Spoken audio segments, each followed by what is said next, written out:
ইসরাফিলকে বলবে, ইসরাফিল সিংহায় ফুঁক দাও।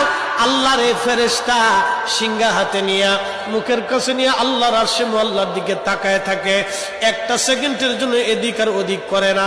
কখন রব হুকুম দিবে সিংহায় ফুৎকার দেওয়ার জন্য, যখন সিংহায় ফুৎকার দিবে, কুরআন বলতেছে ইদাস সামাউ ফাতারাত, আকাশ ভেঙ্গে ভেঙ্গে ভেঙ্গে ভেঙ্গে পড়তে থাকবে।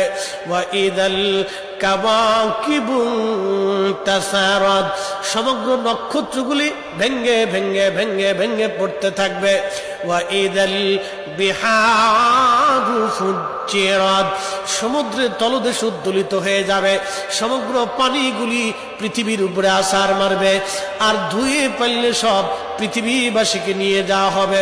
ওয়া ইদাল কুবুরু বুসিরাত,